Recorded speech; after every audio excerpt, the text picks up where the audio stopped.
నమస్తే RTV news కి స్వాగతం। మీ సమస్య పరిష్కారమే మా లక్ష్యం।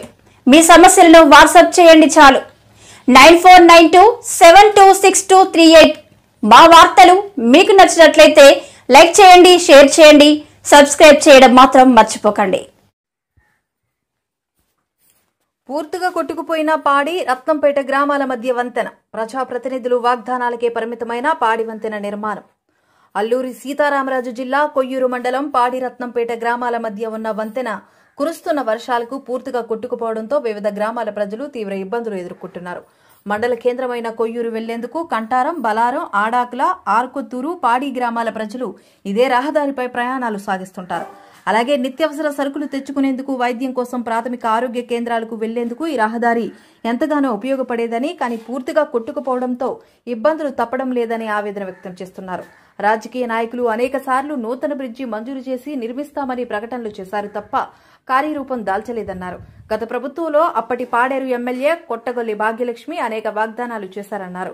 ప్రస్తుత కూటమి ప్రభుత్వంలోనైనా పాడి రత్నంపేట గ్రామాల మధ్య ఉన్న వంతెన నిర్మాణం చేపట్టి ఈ ప్రాంత ప్రజలు ఎదుర్కొంటున్న అవస్థలు తీర్చాలని పలువురు కోరుతున్నారు।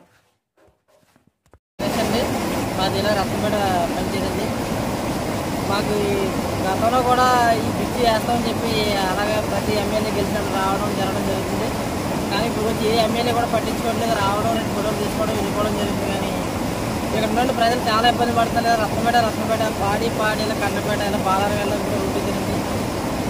ఈ లోపల ఉన్న ప్రజలు చాలా ఇబ్బంది పడతారు, కానీ ఈ బ్రిడ్జి అన్నది ఎవరు నిర్మాణం జరగట్లేదు। పాడి బస్సులు కూడా చాలా ఇబ్బంది పడిపోతున్నారు।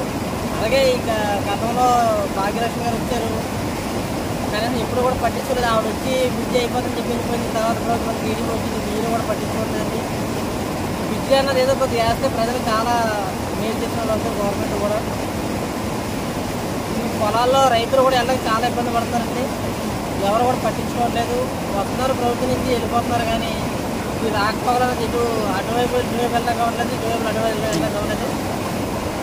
గతంలో కూడా రావడం, చూడడం, వెళ్ళిపోవడం ఏ అధికారులు వచ్చిందనే ఇన్నిసార్లు పేపర్లో వేస్తున్నారు, కానీ ఎవరు కూడా ఏ అధికారులు పట్టించుకోవట్లేదు। రైతులు చాలా ఇబ్బంది పడుతున్నారండి। కొద్దిగా విద్య అనేది వర్షం వచ్చేసరికి వెంటనే వాకు పైకి ఎక్కేస్తుంది, రాకపోవడం నిలిచిపోతున్నాయి। కనీసం ఒక ప్రెగ్నెన్సీ లేడీస్ ఉన్నారంటే తీసుకెళ్ళడం కూడా చాలా ఇబ్బంది పడిపోతున్నాం। దీనికోసం కొద్దిగా గవర్నమెంట్ నుంచి మాకు ఏదైనా చూస్తారని కోరుకుంటాం।